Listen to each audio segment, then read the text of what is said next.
Hi, this is Abe Friedtanzer from Awards Radar, and I'm thrilled to be speaking with Rhys Darby about his role in the new show, Our Flag Means Death.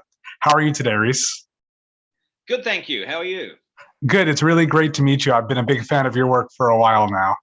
Oh, wonderful. Nice to meet you too. Yeah, and I think I probably know you best from Flight of the Conchords, but as soon as I saw you in this role, I thought, well, I remember he was in a show which was very short-lived, but which I liked a lot, called How to Be a Gentleman. Oh gosh, that's right. And Isn't so that funny? I don't know. I mean, I know your role. Sorry, go ahead, please. I was just going to say, I until you brought it up, then I hadn't thought of that. There's a gentleman connection. How uncanny. I mean, you weren't the one who was either trying to be the gentleman or trying to educate someone else on being the gentleman, but there's still the same sense of somebody who doesn't quite fit in this world, which I enjoyed that connection. Yeah, absolutely. Yeah, I like that. I like not fitting in and then trying to fit in. What was your attitude towards pirates growing up? Was that something you enjoyed reading about? Not so much. I wasn't big on pirates. I enjoyed the Pirates of the Caribbean franchise, watching that with my kids. But other than that, I didn't have much exposure to the idea of pirates. I don't know if I even dressed up. My son, my youngest, definitely was into pirates. So I enjoyed a little bit of pirate time with him. But myself growing up, I was always more into knights and castles and ninjas. That makes sense. And how did you find out about Steed? What did you learn about him? What kind of research did you have to do for this role? Well, yeah, that's the thing. So I decided to sort of deep dive into pirates once I got the role. And it was fun. I mean, I do come from a sailing nation, so we know a fair bit about boats. But the sailors themselves, the pirates, Steed, he's kind of on the fringe of the well-known pirates. So having not much information on him was both good and bad. The information you do get about him is pretty detailed, and that's where the story comes from.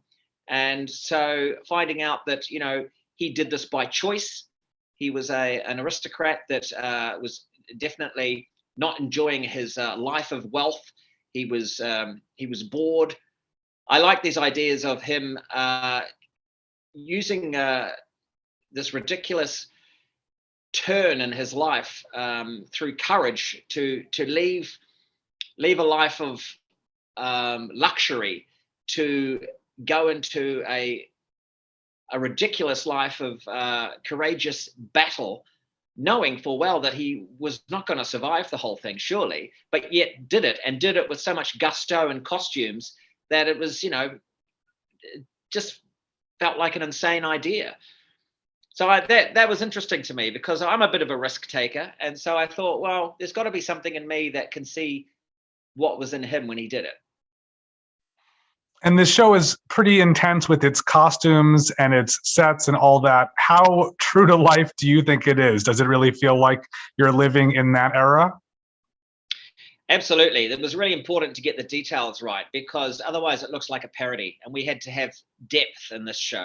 So the handmade costumes, the sets themselves, brilliantly designed by Ra Vincent. I mean, we're a life-size pirate ship on a set that actually rocks.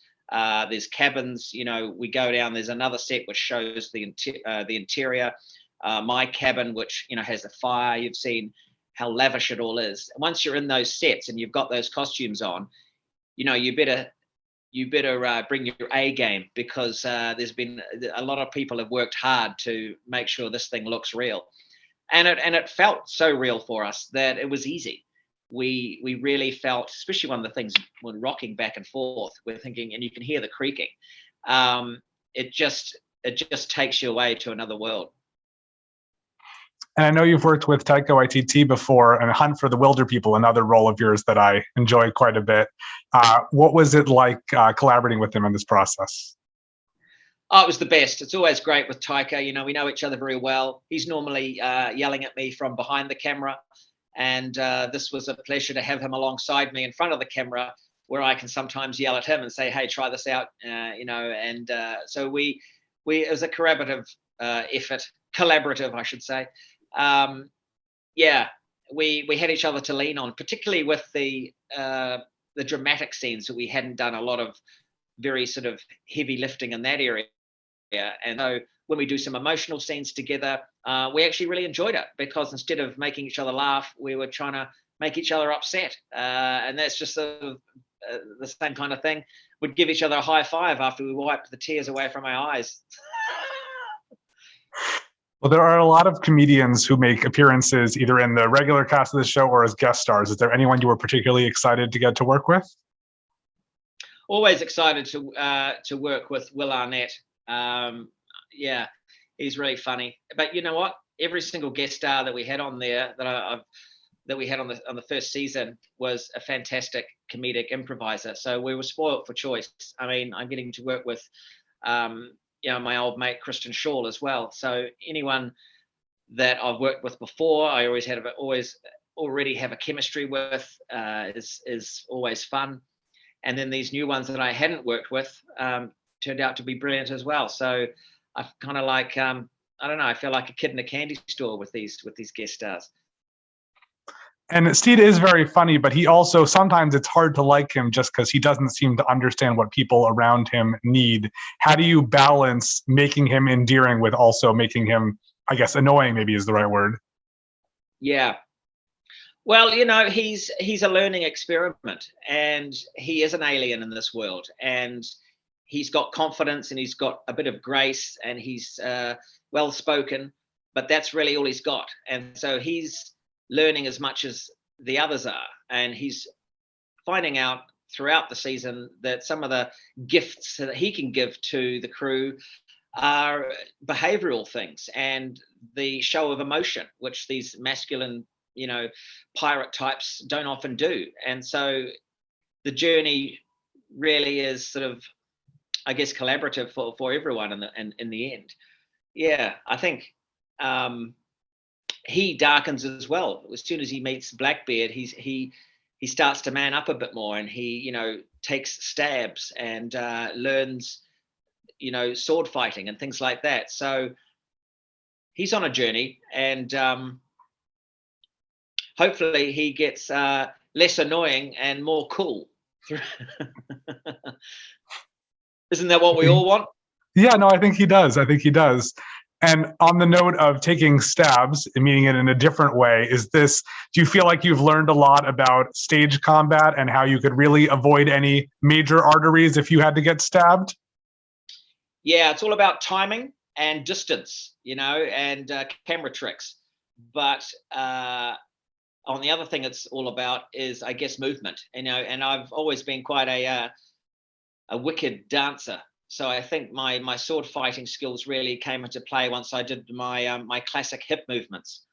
So yeah, I could have been a stunt person.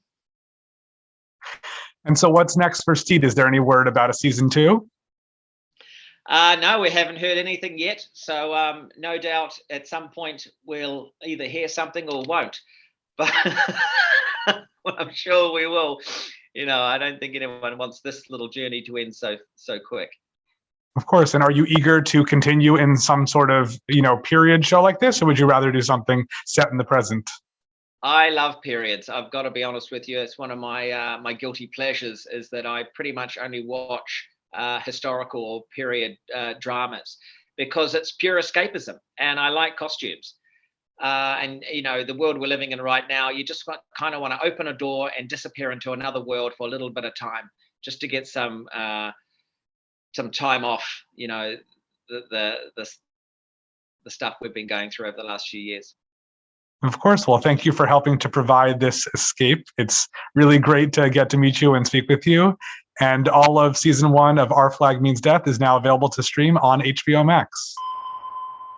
Woohoo! Get in there. Thanks so much. It was very nice to meet you.